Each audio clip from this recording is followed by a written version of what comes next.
Li hemm tajbu li ħafna minnhom qegħdin ikomplu fuq inizjattivi li kienu ttieħdu fil-budget ta' qabel u aħna naħsbu li budget dejjem għandu jkun fih element ta' kontinwazzjoni, però hemm xi kunċetti ġodda li huma interessanti hemm ukoll. Pereżempju l-enfasi fuq l-apprentistat, it-twettiq tal-Youth Entrepreneurship Scheme.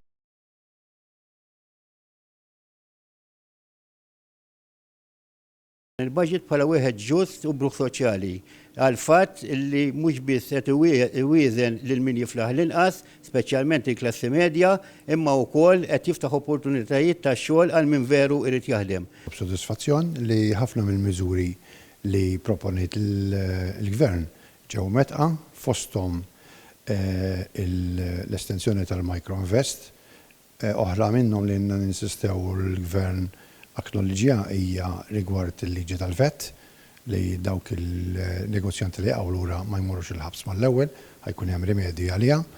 U oħra importanti wkoll hija il-liġi tal-kera, il-family business. Huwa budget niswa bħala xejn huwa pożittiv fis-sens li ċertu proposti li għamilna bħala forum fejn tidħol dawlu lil marrivazzjoni tat-taxxa, il-child care centers kollha proposti tagħna li aħna lobbjajna sew fl-MCSD ġew milquha. U anke il-tat-taxxa tal-ħaddiema u tal-affarijiet kemm ħafna affarijiet pożittivi. Biss nista' ngħid li bħala President tal-MUMN nisa disappunt għall-aħħar li kważi sa is-saħħa tħalli tkollha barra, ma semma xejn fuq il-problemi li għandu l-pajjiż u noqqas ta' sodod. Qegħdin ninkoraġixxu lill-Gvern biex kemm jista' jkun jinvolvi l-isħab soċjali kollha ta' Malta biex ikun hemm implementazzjoni holistika ta' daw il-miżuri u għalhekk ikunu nistgħu nieħdu il-benefiċċju li wieħed xtaq minn dan il-miżuri fil-budget. Il-fatt li se jsiru investimenti fl-iskejl u fil-manutenzjoni tagħhom li hemm bżonn li se jinżamm il-proġetti li se qed isiru fl-MKAS fl-ITS u f'lokalitajiet oħra u stess iżid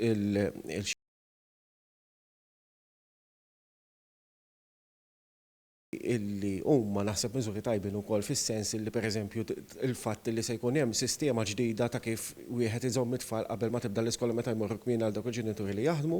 Ħafna minn dawn il-proposti għalkemm mhumiex ta' spiża fuq il-Gvern imma se jagħmlu d-differenza dawn proposti li ntlaqgħu fosthom pereżempju il-mod kif indirizzata l-ixxu tal-perit tal-Gvern illi kien qed iwaħħal multi bla doċċ lil min kun qed jixtri proprjetà.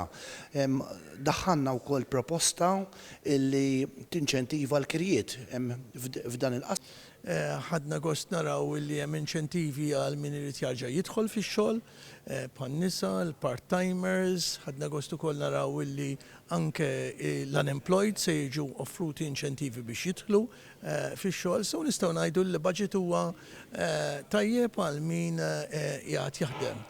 Però b'dispjaċir nduraw li il-request tagħna illi jonqos il-vet minn 7% għal 5% ma ġietx aċċettata.